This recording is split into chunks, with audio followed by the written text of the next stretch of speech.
وَلَقَدْ نَادَانَا نُوحٌ فَلَنِعْمَ الْمُجِيبُونَ، ہمیں آواز دی تھی حضرت نوح نے تکلیف اور غم، درد اور صدمے، قوم کی مشکلات دور کرنے کے لیے۔ پیغمبر بھی اللہ کو آواز دیتے ہیں، کیا خوب قبول کرنے والے۔ وَنَجَّيْنَاهُ وَأَهْلَهُ مِنَ الْكَرْبِ الْعَظِيمِ، ہم نے بچایا حضرت کو اور ان کے ماننے والوں کو بڑے صدمے سے۔ وَجَعَلْنَا ذُرِّيَّتَهُ هُمُ الْبَاقِينَ، اور بنایا ہم نے انہی کی اولاد کو باقی رہنے والے۔ نوح علیہ السلام کے 3 بیٹے تھے، سام، حام، یافس۔ کنعان تو طوفان میں غرق ہو گیا، اور کنعان کا بیٹا تھا خوشرنگ، اس کو خوشنگ بھی کہتے تھے۔ یہ 3 بیٹے اور 1 پوتا۔ طوفان نوح کے بعد کچھ مدت بعد بقیہ لوگ مر گئے اور یہ رہ گئے، انہی سے پھر نسل انسانی چلی ہے۔ مسعودی نے مروج الذہب میں دنیا کی تقسیم بتائی ہے کہ کون کون سے ملک کس کس کی اولاد میں سے۔ وَجَعَلْنَا ذُرِّيَّتَهُمُ الْبَاقِينَ، حضرت نوح کی اولاد ہی کو ہم نے باقی رکھا، یعنی نسل انسانی ان سے چلائی۔ چونکہ 3 بیٹے اور 1 پوتا ہے، اس لیے عربی میں کہتے ہیں الاطراف الاربع،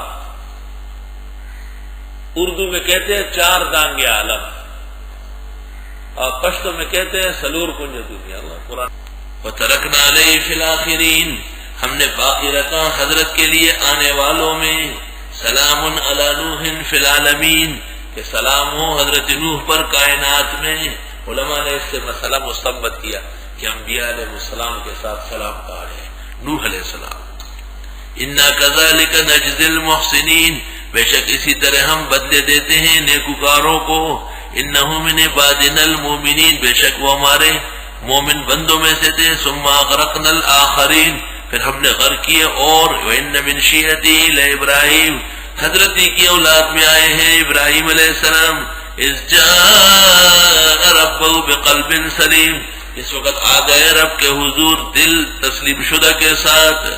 مومن کے دل کو قلب سلیم کہتے ہیں، کیونکہ کافر و منافق کے لیے ہے فی قلوبہم مرض۔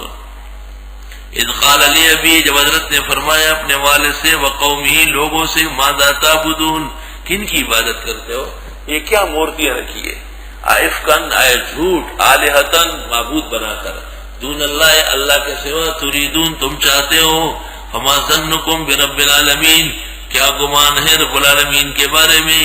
فنظر نظرتن فی النجوم، دیکھا حضرت نے نظر ڈال کر ستاروں میں۔ یہ ابراہیم علیہ السلام نے جب بت پرست قوم کا رد کیا تو ابراہیم علیہ السلام سمجھ گئے کہ جب تک ان کو قدرت کا کرشمہ نہیں دکھایا گیا یہ سیدھے ہوں گے نہیں۔ حضرت نے بِأَمْرِ اللہ یہ منصوبہ بنایا کہ جس دن یہ لوگ باہر نکلیں گے اس دن ان کے معبودوں کو توڑوں گا، بت خانے کو تس نس کر دوں گا۔ سورہ انبیاء میں گزرا ہے۔ تو قوم آئی اور انہوں نے کہا کہ کل جشن ہے، ہم سب باہر جا رہے ہیں، آپ بھی ساتھ چلے۔ فنظر نظرۃ فی النجوم، حضرت نے ستاروں میں سے نظر ڈالا۔ یہ نہیں کہ حضرت نجومی تھی، حضرت تو دیکھ رہے تھے کہ اللہ اب تک اس قوم کی اصلاح نہ ہوئی اور یہ کفر و شرک سے سیر نہیں ہو رہی۔ فقال انی سقیم، اور فرمائے بے شک میں بیمار۔ پیغمبر موجود ہو اور شرک کا دور دورہ ہو، وہ اپنے آپ کو کب صحت مند سمجھیں گے۔ اور سقیم صفت مشبہ ہے، بیمار ہونے کو ہوں شیخ الہند نے ترجمہ کیا ہے، اور کسی نہ کسی وقت بیمار آدمی ہو ہی جاتا ہے، اور کوئی بعید بھی نہیں ہے کہ حضرت کو طبعی کوئی عذر ہو۔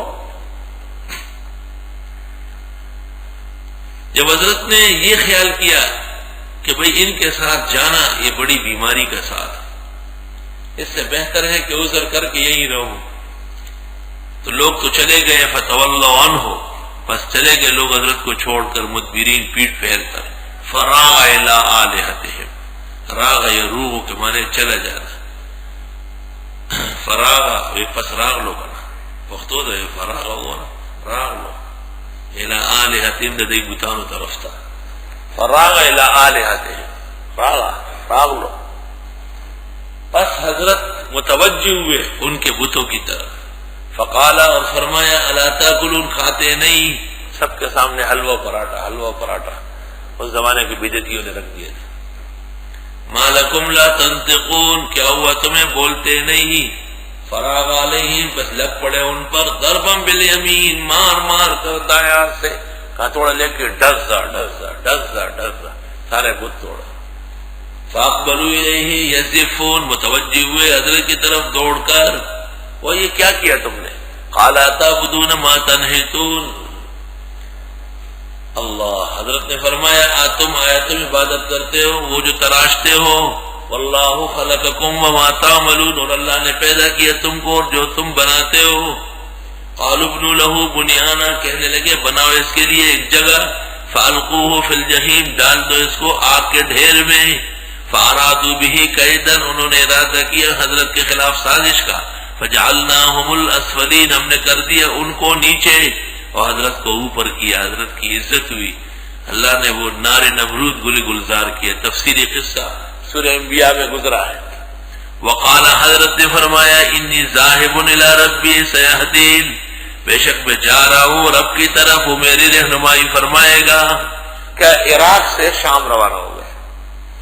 رب حب لی من الصالحین، پروردگار دے مجھ کو بیٹا نیک کرداروں میں سے۔ فبشرناہ بغلام حلیم، ہم نے خوشخبری دی لڑکے بردبار کی۔ اس میں اختلاف رہا ہے، لیکن راجح یہ ہے کہ مراد اس سے اسماعیل علیہ السلام ہے، کیونکہ اسحاق کا جب ذکر ہوتا ہے تو کہتے ہیں وَمِن وَرَائِ اسحاق یعقوب، اسحاق کا بیٹا یعقوب ہوگا، تو جس کا بیٹا ہونے والا ہے وہ کب ذبح ہوں گے۔ اور اسرائیلی روایات پر کثرت ہے کہ اسحاق ہے، یہاں تک کہ بعض صحابہ بھی متاثر ہوئے، لیکن امام الاثر مولانا انور شاہ فرماتے ہیں کہ اسحاق ذبیح ہے القدس میں اور اسماعیل ذبیح ہے بیت اللہ میں۔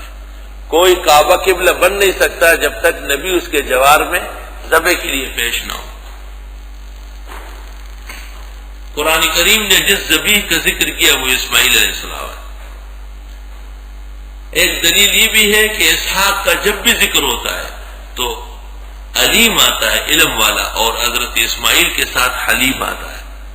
فلما بلغ معه السعي، جس وقت پہنچ گئے وہ بیٹا حضرت کے ساتھ دوڑنے کو، بچہ جب ساتھ دوڑتا رہتا ہے نا، والد جا رہا ہے پیچھے سے دوڑ رہا ہے، یہ بڑا پیارا وقت ہوتا ہے۔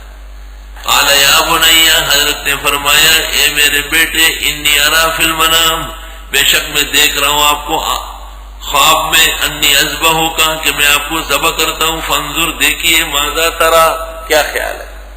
قال یا ابت افعل ما تؤمر، کہنے لگے ابا جان کر دیجئے جیسے کہا جاتا ہے، ستجدنی انشاءاللہ من الصابرین، ان قریب پائیں گے مجھے اگر اللہ نے چاہا صبر کرنے والوں میں سے۔ لما اسلما، جس وقت دونوں گردن نہاد ہوئے، وتلہ، اور ڈال دیا اسماعیل کو، للجبین، ماتے کے بل۔ اسماعیل علیہ السلام کو سے لٹایا، کیوں؟ تاکہ چہرہ سامنے نہ آئے، پیچھے سے کاٹنا چاہا۔